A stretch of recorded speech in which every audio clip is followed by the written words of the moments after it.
కేవలం 7,999K up to 10 kgs వరకు బరువు తగ్గి అధిక బరువు నుంచి వచ్చే ప్రధాన సమస్యలను దూరం చేసుకోండి. పాన్ ఇండియా సినిమా శకం మొదలయ్యాక ఇండియన్ ఫిల్మ్ ఇండస్ట్రీ స్వరూపమే మారిపోయింది. బిగ్ బడ్జెట్ మూవీస్ భారీ రెమ్యునరేషన్లు అందుకోవడంతో పాటు క్యారెక్టర్ డిమాండ్ పేరుతోనో లేక గ్లామర్ షో పేరుతోనో మోడర్న్ అండ్ బోల్డ్ అవతారాలెత్తడం ఇప్పుడు హాట్ టాపిక్ గా మారింది. లిమిట్స్ దాటారంటూ సోషల్ మీడియాలో ట్రోలింగ్స్, నెటిజన్ల మధ్య కౌంటర్లు ఇవన్నీ ఇప్పుడు ప్రతి పెద్ద సినిమా రిలీజ్ సమయంలోనూ చూస్తూనే ఉన్నాం. అసలు హీరోయిన్ల బోల్డ్ మేకోవర్ వెనుకున్న స్ట్రాటజీ ఏంటి? ఇప్పటి వరకు గ్లామర్ విషయంలో లిమిట్స్ లో ఉండే నయనతార టాక్సిక్ మూవీకి వచ్చేసరికి కొంచెం లిమిట్స్ క్రాస్ అయినట్లుగా అనిపిస్తుంది. ఈ సినిమాలో మనసాగదే పాట విడుదలయ్యాక సోషల్ మీడియా ఒక్కసారిగా ఊగిపోయింది. ఈ పాటలో నయనతార సిగరెట్ తాగుతూ కనిపించిన సీన్ పెద్ద చర్చకు దారితీసింది. ఎప్పుడు హుందాగా ఉండే నయన్ ఇలాంటి రగడ్ లుక్ లో కనిపించడం పట్ల అభిమానులు, నెటిజన్ల మధ్య భిన్నాభిప్రాయాలు వ్యక్తమయ్యాయి.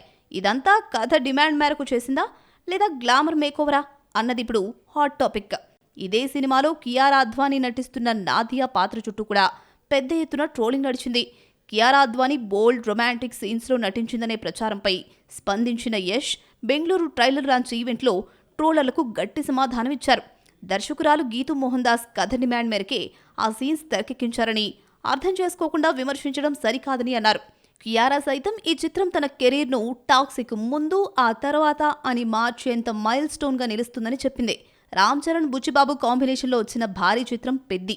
ఇందులో జాన్వీ కపూర్ చేసిన అచ్చయ్యమ్మ పాత్ర తీవ్ర వివాదానికి దారితీసింది.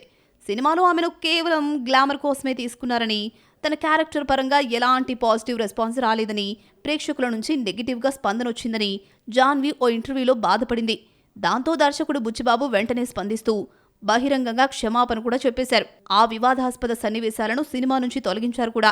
అయినా సోషల్ మీడియాలో మూవీ టీంపై ట్రోలింగ్ మాత్రం ఆగడం లేదు.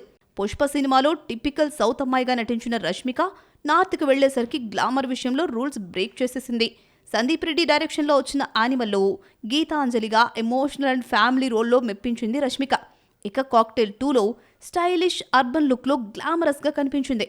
యూరప్ బ్యాక్డ్రాప్లో జరిగే కథ అయినప్పటికీ కాక్టైల్ 2లో హద్దులు దాటేలా ఎక్స్పోజింగ్ లేకుండా గ్లామర్ను ప్రదర్శించింది. ఇక హర్రర్ కామెడీ చిత్రం థామాలో కూడా పూర్తిగా కంటెంట్ ఓరియంటెడ్ పాత్రలో నటించినప్పటికీ పాటల్లో మాత్రం గ్లామర్ షో కనిపించింది. సౌత్లో సీతారామం సీతగా మెప్పించిన మృణాల్ ఠాకూర్ నార్త్కు వెళ్లేసరికి గ్లామర్ లిమిట్స్ దాటేసింది.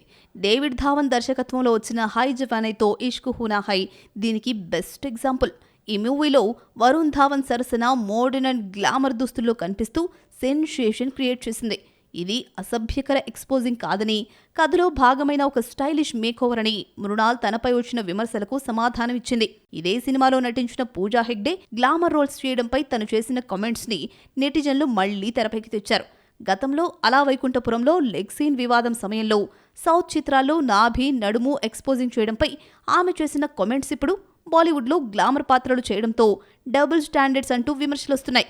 అయితే ఒక నటిగా పాత్రల ఎంపికలో స్వేచ్ఛ ఉంటుందని ఆమె అభిమానులు సపోర్ట్ చేస్తున్నారు. కృతి సనన్ నటించిన తేరే ఇష్క్ మే, కాక్టైల్ 2 చిత్రాల్లో గ్లామర్ కంటే పర్ఫార్మెన్స్కి ఎక్కువ ప్రాధాన్యత ఉంది. ఆనంద్ ఎల్ రాయ్ తేరే ఇష్క్ మేలో ఎమోషనల్ యాక్టింగ్తో మెప్పించగా, కాక్టైల్ 2లో షాహిద్ కపూర్ రష్మికలతో కలిసి యూత్ఫుల్, మోడర్న్ అండ్ కూల్ అవతార్లో కనిపించింది. పాటల్లో చేసిన గ్లామర్ షో తప్ప మిగతా సినిమా అంతా ఎక్కడా పరిమితులు దాటకుండా అర్బన్ ట్రెండీ లుక్స్తో మెప్పించింది. కృతి సనన్ 2023లో వచ్చిన యానిమల్లో జోయా పాత్రలోని బోల్డ్ అండ్ ఇంటిమేట్ సీన్స్తో రాత్రికి రాత్రే సెన్సేషన్గా మారిపోయింది తృప్తి డిమ్రీ. ఆ తర్వాత విశాల్ భరద్వాజ్ ఓ రోమియోలోనూ ఇంటెన్స్ గ్లామరస్ రోల్ చేసింది. ఇప్పుడు సందీప్ రెడ్డి వంగ ప్రభాస్ చేస్తున్న భారీ పాన్ ఇండియా ప్రాజెక్ట్ స్పిరిట్లో మెయిన్ లీడ్గా ఆఫర్ దక్కించుకుంది. సందీప్ రెడ్డి వంగ సినిమాల్లో ఉండే ఇంటెన్స్ అండ్ బోల్డ్ నేచర్ కారణంగా స్పిరిట్లో తృప్తి పాత్ర ఎలా ఉంటుందన్న దానిపై ఆడియన్స్ ఎక్స్పెక్టేషన్స్ ఎక్కువగా ఉన్నాయి.